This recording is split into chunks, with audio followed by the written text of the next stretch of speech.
बेमेतरा के दाढ़ी इलाके में एक नाबालिग बच्ची को जिंदा जलाकर मार देने का सनसनीखेज मामला सामने आया है और बताया जा रहा है कि आरोपियों ने पहले नाबालिग के साथ दुष्कर्म का प्रयास किया। जब वो असफल रहे तो उन लोगों ने दरिंदगी की हदें पार करते हुए कैरोसिन डालकर उसे जिंदा जला दिया। पीड़ित बच्ची को आनंद फानंद में रायपुर के अस्पताल में भर्ती कराया गया, लेकिन इलाज के दौरान नाबालिग ने दम तोड़ दिया। हालांकि इलाज के दौरान पुलिस ने नाबालिग से बयान ले लिया था, जिसके आधार पर 2 आरोपियों को हिरासत में लिया गया। दोनों आरोपियों में से एक आरोपी नाबालिग बताया जा रहा है।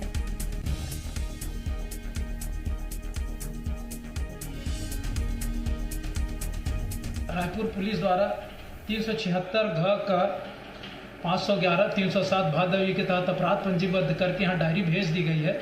उसमें तत्काल विवेचना शुरू कर दिया गया और 2 आरोपियों से पूछताछ की जा रही है। बेमेतरा में रेप की कोशिश में नाकाम रहने पर नाबालिग को जिंदा जलाने के मामले में अब सियासत शुरू हो गई है। बीजेपी ने कांग्रेस सरकार पर हमला बोलते हुए कहा कि जब से कांग्रेस सरकार आई है कानून व्यवस्था की धज्जियां उड़ गई हैं। अपराधियों में कोई डर नहीं है। ये घटना उस क्षेत्र में हुई है जहां से खुद गृह मंत्री आते हैं। तो वहीं कांग्रेस ने पलटवार करते हुए कहा कि इस तरह की घटना बीजेपी कार्यकाल में भी हुई है। ये मानसिक विकृति का परिणाम है। ऐसी घटनाओं पर कड़ी से कड़ी कार्रवाई होनी चाहिए।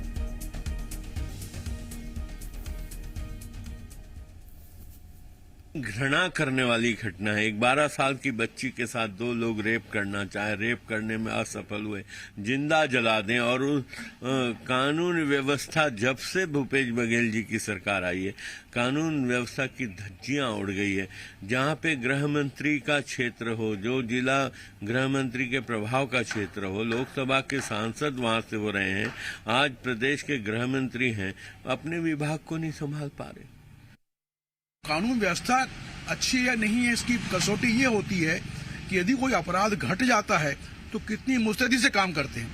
क्योंकि जितनी जल्दी पुलिस अपराधियों को गिरफ्त में लेती है, उतना ही समाज को संदेश जाता है कि अपराध करने वाले बचेंगे नहीं, बख्शे नहीं जाएंगे।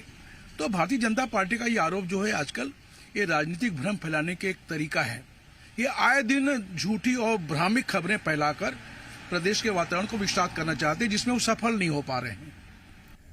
और इसी पर ज्यादा जानकारी के साथ जी मीडिया संवाददाता रायपुर से सत्यप्रकाश हमारे साथ जुड़ गए हैं। सत्यप्रकाश, बड़ी ही घिनौनी वारदात को अंजाम दिया गया। एक 12 साल की मासूम, उसके साथ पहले रेप की कोशिश की जाती है, असफल होते हैं तो उसको जिंदा जला दिया जाता है। हालांकि पुलिस ये दावा कर रही है कि मजिस्ट्रेट के सामने बयान दिया है और जो आरोपी हैं उनके नाम भी लिखवाए गए हैं। पुलिस की कार्रवाई अभी तक कहां तक पहुंची है? और इसमें यह ज्यादा जरूरी हो जाएगा, इसमें फोकस इस पर करना होगा कि इन दरिंदों को कड़ी से कड़ी सजा मिल सके, ना कि इस पर राजनीति हो, क्योंकि वो भी अब छत्तीसगढ़ के अंदर शुरू हो गई है।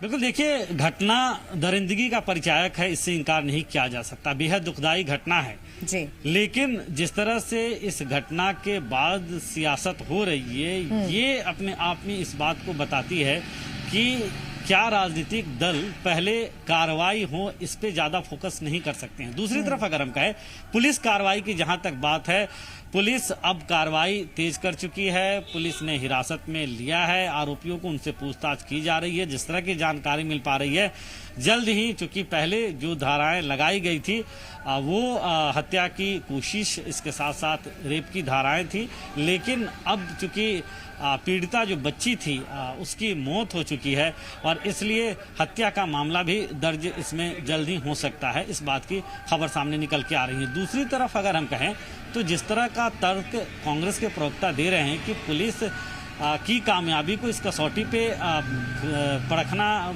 चाहिए, या पुलिस की कामयाबी की कसौटी ये होती है कि अपराध होने के बाद कितनी जल्दी वो अपराधियों को पकड़ती हैं और किस तरह की सजा मिलती है। देखिए, मुझे लगता है कि पुलिस का खौफ भी इस तरह का होना चाहिए कि कोई इस तरह का अपराध करने से पहले 10 बार सोचे कि नहीं, पुलिस की खौफ है और इस बड़ी कड़ी से कड़ी सजा मिल सकती है। और ये भी जरूर कसौटी होनी चाहिए, नहीं तो सिर्फ सजा दिलानी ही अगर कसौटी हो तो फिर समाज में कोई भी घृणित कार्य करे और सिर्फ सजा काटकर बाहर आ जाए, ये अपने आप में कहीं से भी ठीक नहीं दिखाई देता। दूसरी तरफ अगर हम कहें तो बीजेपी सरकार पे जरूर हमलावर है, सरकार को घेर रही है, लेकिन इसमें भी कांग्रेस का यह कहना है कि बीजेपी बीजेपी शासन के दौरान भी इस तरह की घटनाएं होती रही। देखिए, घटनाएं तो होती है, लेकिन घटनाओं को रोकने के क्या प्रयास किए जा रहे हैं और घटना होने के बाद उसमें किस तरह की कार्रवाई की जा रही है, ये बेहद जरूरी होता है। और अगर वो कठोर होता है तो कहीं ना कहीं ये एक नजीर के तौर पे होता है और लोग 10 दफा डरते हैं वैसी कोई घृणित कार्य करने से पहले।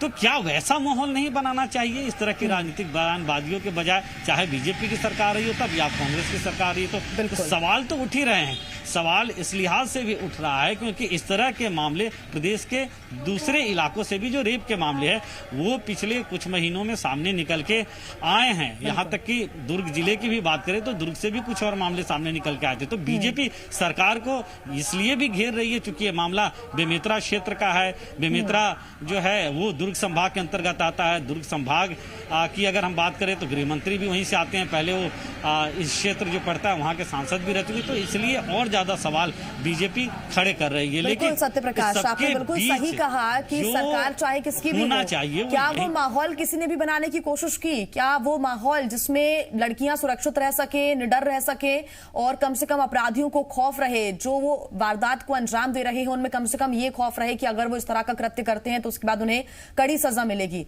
इस तरह का माहौल बनाने के लिए दोनों ही पार्टियां, पहले बीजेपी की सरकार रही 15 साल और अब कांग्रेस की सरकार है, दोनों ही पार्टियां नाकाम नजर आती हैं। बहुत